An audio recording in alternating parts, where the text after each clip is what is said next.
los moabitas, los amonitas y los del monte de Seir vinieron a hacer guerra y a pelear contra Israel, y ellos eran pocos y se sentían amedrentados porque venía un gran ejército contra ellos.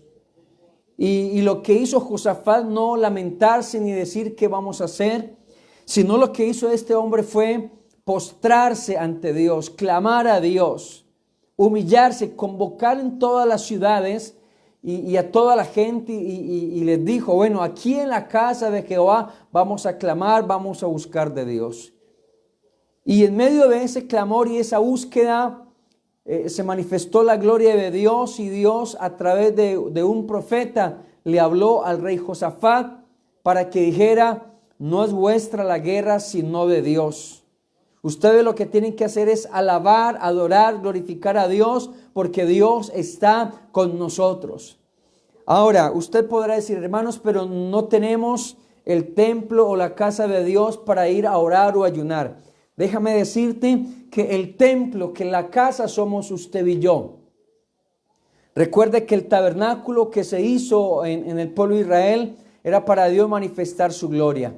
Después Salomón construyó un templo, y allí en el templo se tenía que ir allá. Pero Jesús dijo, ni en el templo, ni en el monte, ni allá en el tabernáculo. Ahora somos usted y yo esa casa. Ahora nosotros somos ese templo del Espíritu Santo. Y como templo del Espíritu Santo y como casa de Dios, es que tenemos que buscarlo a Él, adorarlo a Él. Y en esta casa, en este templo, es donde usted y yo tenemos que buscar esa respuesta. Aún en medio de la crisis, alaba, glorifica y engrandece a Dios.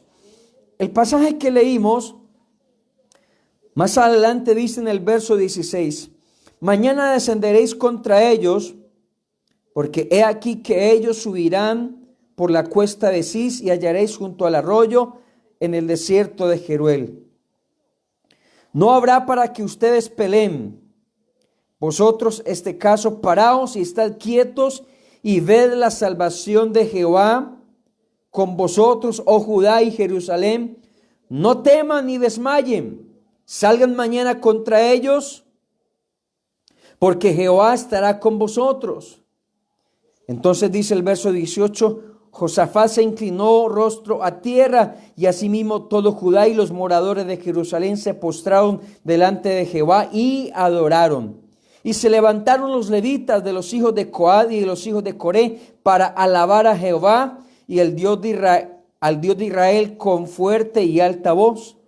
Y cuando se levantaron de mañana, salieron al desierto de Tecoa, y mientras ellos salieron, Josafat, estando en pie, dijo: oídme, Judá y moradores de Jerusalén, creed en Jehová vuestro Dios y estaréis seguros. Creed a sus profetas y van a ser prosperados. Y habiendo consejo con el pueblo, puso algunos que cantasen y alabasen a Jehová, vestidos de ornamentos sagrados, mientras salía la gente armada, y que dijesen: glorificad a Jehová, porque su misericordia es para siempre. Y dice la Biblia: y cuando comenzaron a entonar cantos de alabanza, Jehová puso contra los hijos de Amón y de Moab y del monte de Seir las emboscadas, y ellos mismos que venían contra Judá se mataron unos a otros. Y si usted sigue leyendo la palabra, se da cuenta cómo entonces Dios le dio la victoria, Dios les dio la bendición, solo porque primero alabaron, adoraron, glorificaron, se reunieron para cantar y alabar, pero antes se habían reunido para buscar el rostro de Dios. Y Dios de esa manera les dio la victoria. Por eso esta historia coincide con lo que dice el apóstol Santiago. Cuando se le escribe allí en Santiago, le escribe a la iglesia y dice: ¿está alguno entre vosotros afligido? Haga oración. ¿Está alguno entre vosotros alegre? Dice: cante alabanzas. Es la recomendación que da el apóstol y que Dios nos puede dar a través de su palabra. Que en medio de la aflicción, en medio de la angustia, en medio de la crisis, usted y yo alabemos, adoremos y glorifiquemos a Dios. que usted podrá decir, hermano, pero ya han pasado muchos días, no hay ninguna solución, no hay trabajo, vendrá escasez de alimentos, vendrá situación difícil para la salud. Pues déjame decirte una vez más que somos hijos de Dios y que como hijos de Dios, Dios responderá por sus hijos. Dios responde por usted. Pero que si se siente afligido, ore a Dios, clame a Dios, busque el rostro de Dios. Amén. Y también puede cantar alabanzas, también puede alabar a Dios, glorificar a Dios. Eso hizo el pueblo de Israel. Cuando el apóstol Santiago le escribe esto a la iglesia que estaba pasando por algún momento difícil, él hace referencia a una historia de Elías. Y dice, por ejemplo, en el verso 15, la oración de fe salvará al enfermo y el Señor lo levantará y si hubiere cometido pecados le serán perdonados. Es decir, la importancia de la oración, la importancia de la alabanza. Y dice, confesad vuestras ofensas unos a otros y orad unos por otros para que seáis sanados. Y dice, la oración eficaz del justo puede mucho. Y él recuerda a Elías y dice, Elías era un hombre sujeto a pasiones semejantes a las nuestras. Y oró fervientemente para que no lloviese y no llovió sobre la tierra por 3 años y 6 meses. Y otra vez oró al cielo y dio lluvia y la tierra produjo su fruto. Esto nos da a entender, hermanos, que Dios a usted y a mí como iglesia nos dé esa autoridad, ese poder, esa unción de poder clamar, de poder presentarnos delante de Dios, de poder interceder por otros. Y que no importando la situación, usted puede entonar alabanzas, usted puede glorificar a Dios. Y hay razones para hacerlo. El salmista David dijo, cantamos y adoramos y venid postremos y arrodillémonos delante de Jehová, nuestro Hacedor. ¿Por qué? Dice, porque Él es bueno, porque para siempre es su misericordia. Amén. Y cuando dice que para siempre es su misericordia, es porque si Dios a usted lo creó, lo formó, lo hizo y lo tiene en pie, pues Dios lo va a sustentar. Dios va a seguir respondiendo por su iglesia, por nosotros. Entonces, en medio de la angustia, glorifiquemos a Dios, alabemos a Dios, engrandezcamos a Dios. Que si viene el momento de angustia y no sabe qué hacer, no se ponga la mano en la cabeza, ni diga, voy rápido para la calle a tirarme al metro porque hasta la policía lo va a detener. Mejor enciérrese con Dios. La palabra del Señor dice, hablando acerca de la oración, Jesús dice, enciérrate en tu cuarto y tu Padre que ve en lo secreto, dice, te recompensará en público. Vamos a mirarlo. Allí en Mateo capítulo 6, Jesús enseñándonos acerca de la oración. Mas tú cuando ores, entra en tu aposento y cerrada la puerta, y ora a tu Padre que está en secreto, y tu Padre que ve en lo secreto te recompensará en público. Viene la angustia, viene el momento difícil, enciérrate en la presencia de Dios. Enciérrate allí en tu cuarto. Cierra tras ti las puertas y alaba a Dios, glorifica a Dios, que Dios te está viendo, que Dios está viendo la situación por la que se está pasando, por la situación difícil. Cuando Elías, si volvemos a Elías, cuando Elías estaba en ese momento, él estaba huyendo, porque una mujer llamada Jezabel dijo que iba a mandar a matarlo, porque había asesinado a 40 profetas, falsos profetas de Baal, que habían corrompido tras la idolatría al pueblo de Israel. Y Elías se sentía afligido, se sentía angustiado. Elías se sentía muy mal. Y por eso dice la Biblia que fue un hombre sujeto a pasiones, con debilidades, porque él le dijo a Dios, Señor, quítame la vida. Allá en primer libro de Elías, primer libro de Reyes, en el capítulo 19 creo que es, Elías está orando y le está clamando al Señor, Señor, quíteme la vida, porque estaba cansado. en su vida espiritual. Estaba cansado de ver al pueblo de esa manera y todo esto lo tenía en una gran angustia y por eso se fue huyendo a esconderse.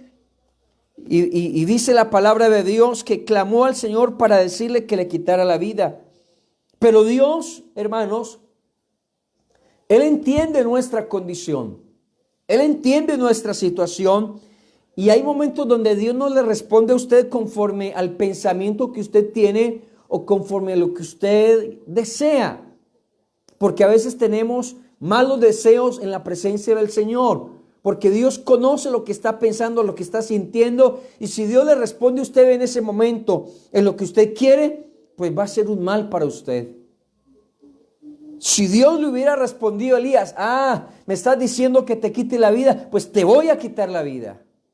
No, Dios no le quitó la vida ni le respondió conforme a lo que él estaba pidiendo, porque era una oración que no tenía sentido en medio de sus malas emociones y de sus malos sentimientos. Sino que dice la palabra de Dios, al verlo así cansado, afligido, angustiado, ¿sabe qué hizo Dios?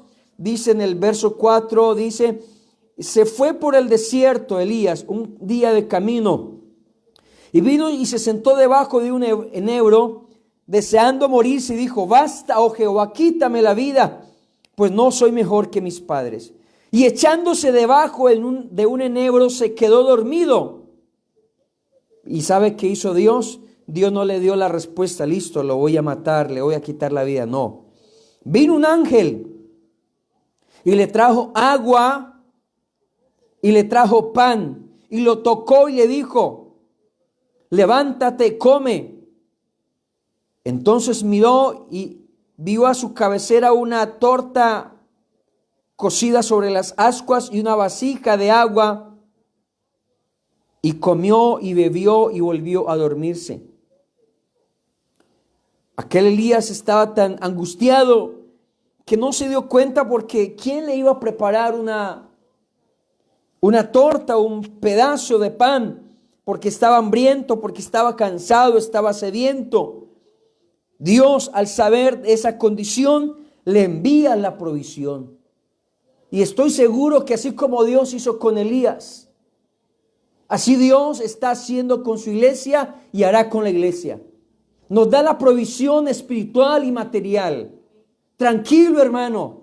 Hermano, que me suspendieron del trabajo, que me mandaron a vacaciones obligadas, que ya no sabemos qué hacer. Pues déjame decirte que así como Dios sustentó a Elías y así como Dios sustentó a aquella viuda, así Dios de alguna manera, de alguna forma, Dios hará un milagro para sostener a la iglesia. Pero no importa si está cansado, si está afligido, alabe a Dios, glorifique a Dios, engrandezca a Dios, que somos sus hijos. Y Él responderá por sus hijos. Entonces, ¿para qué nos llamó a Él? Entonces, ¿para qué nos trajo a su iglesia? ¿Para qué nos reveló su nombre? ¿Para qué nos dio su palabra? ¿Para qué nos dio esta paz, esta tranquilidad? ¿Para qué nos trajo a su iglesia? No es para matarnos de hambre, no es para matarnos de confusión, no es para que nos llenemos de miedo juntamente con el mundo que está pereciendo en medio del desespero. No, es para fortalecernos, es para darnos paz, para darnos alegría, seguridad, confianza, llenarnos de su poder, de su Espíritu Santo. Y usted y yo en medio de todo esto le alabemos, le glorifiquemos, le engrandezcamos su glorioso nombre mientras estemos vivos. A mí me da tristeza porque la gente que no conoce a Dios o que ha dejado a Dios o que ignora las cosas de Dios, no saben y no se dan cuenta que Dios, que en medio de toda esta angustia, es el que lo sostiene. Y aún en medio del pecado la gente no reconoce a Dios. Y aún en medio de la angustia la gente no reconoce a Dios. Usted y yo, hermanos, tenemos que pensar diferentes. Usted y yo, en medio de la crisis humanitaria o de salud que se esté pasando, tenemos que ser diferentes, hermanos, porque tenemos el Dios vivo y tenemos el Dios todopoderoso. Usted y yo tenemos que ser tan diferentes que tenemos que mostrar lo que Dios ha hecho en nuestras vidas. Dios, amable amigo y hermano, no faltará su presencia. No faltará con el pan, no faltará con su palabra, no faltará el Señor en medio de toda esa angustia. La Biblia dice que Elías se volvió a dormir y viene otra vez el ángel y le vuelve a tocar otra vez y le vuelve a dar un vaso con agua y le vuelve a dar otra vez pan. Y aquel hombre y aquel varón o aquel ángel le dijo, volviendo el ángel de Jehová la segunda vez, lo tocó diciendo y le dijo, levántate y come, porque largo camino te resta. Hermanos, este no es el final todavía. Hay un largo camino que nos resta. Hay un largo camino todavía que le queda a la iglesia, que nos queda a nosotros, que le queda a usted. No es el final todavía. Dios pudo haber matado a Elías allá y haberle respondido, no, pero ¿sabe qué hizo Dios? Le dio pan, le dio agua, lo tocó, lo fortaleció. Y dice la Biblia que fortalecido con aquella comida, caminó 40 días y 40 noches hasta que llegó a Horeb, monte de Dios. Hay un largo camino que le queda todavía a la iglesia. Hay un largo camino. Esto es simplemente un llamado de atención para que despertemos.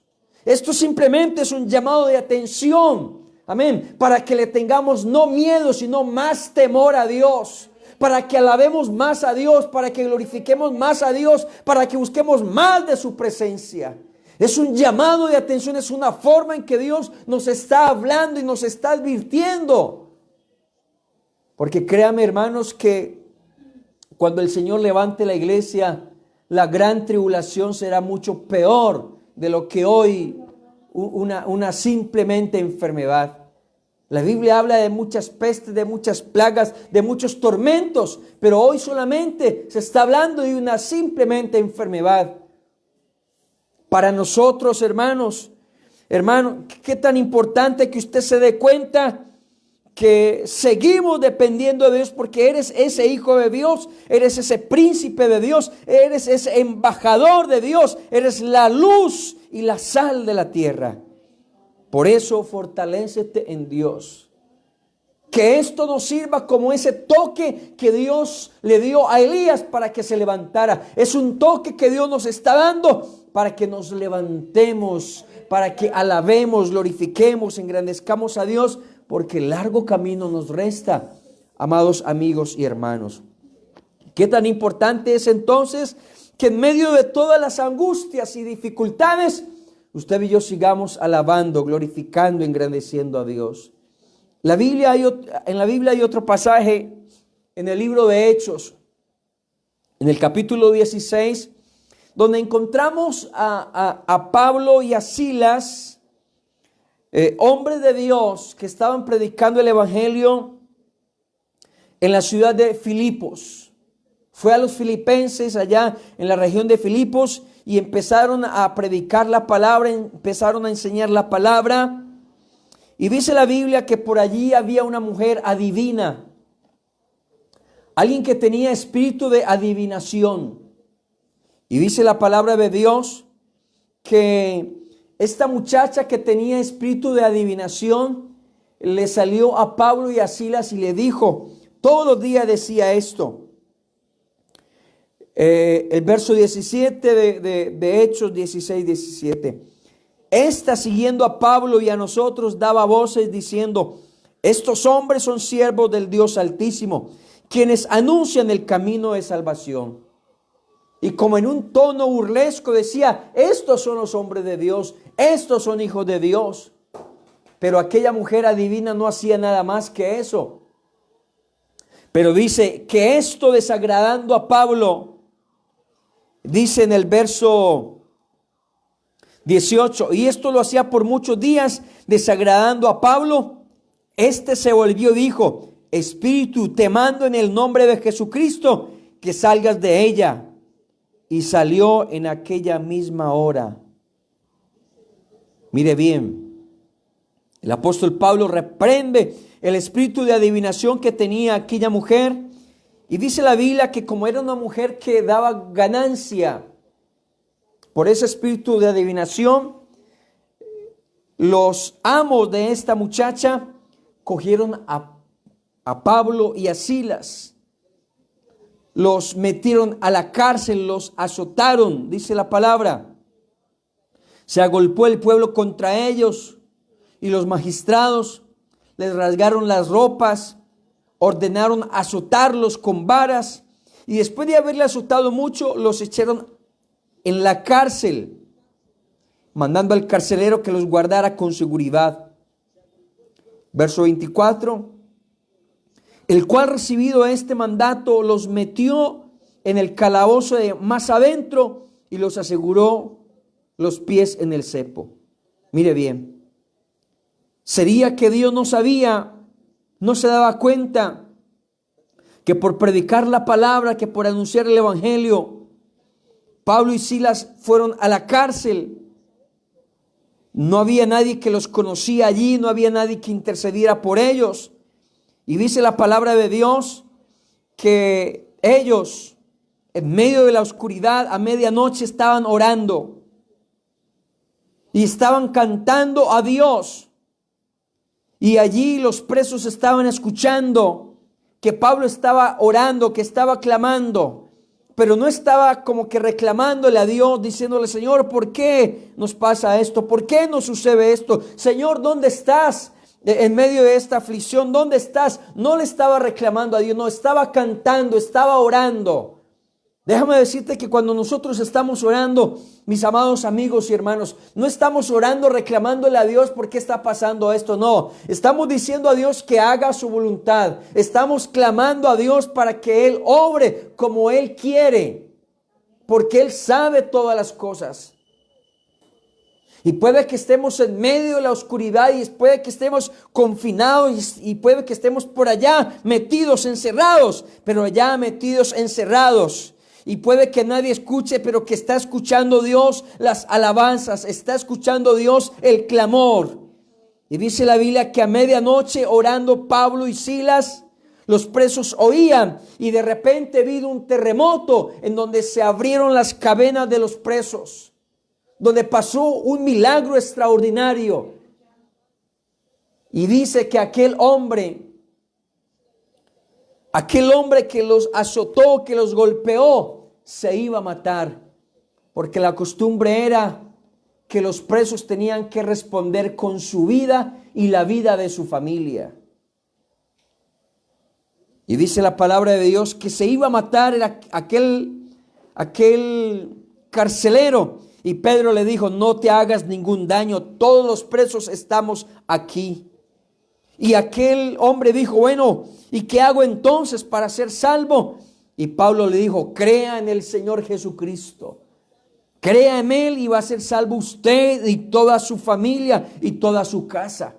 Porque los estaba librando de que el comandante de los carceleros lo matara a él y matara a toda su familia. Y dice la Biblia que en ese mismo momento, a esa medianoche de la madrugada, ese mismo que los azotó, ese mismo que los golpeó, ahora les estaba lavando los pies. Ahora les estaba pidiendo perdón. Ahora les estaba diciendo: háblenme de ese Jesús que ustedes tienen. Háblenme de ese Dios que ustedes tienen. Y dice que en esa misma hora se bautizó él con toda su casa.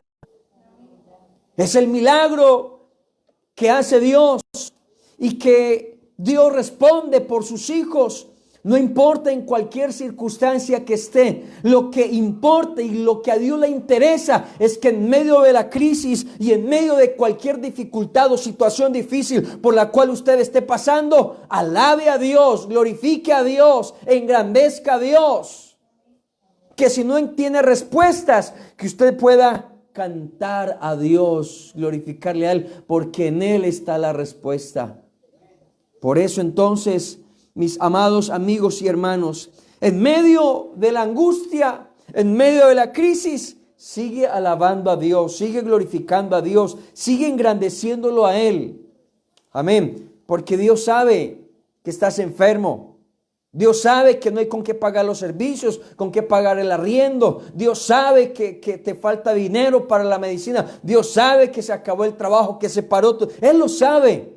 y no va a responder por usted. Si la Biblia nos enseña y nos dice que así como Dios alimenta a las aves, los pájaros, los alimenta, los sustenta. Amén. Y dice la palabra que nosotros valemos mucho más que esas aves y que esos pájaros. Él murió por usted y por mí, y Él responderá por cada uno de nosotros. Yo le invito, mi amable amigo y hermano, ponga su confianza en el Señor Jesucristo. No se deje atemorizar por lo que está pasando y por el contrario, glorifique a Dios. Vamos a hacer una oración en el nombre del Señor Jesús, dando gracias a Él. Amén. Y Él seguirá trabajando. Él está obrando a su favor.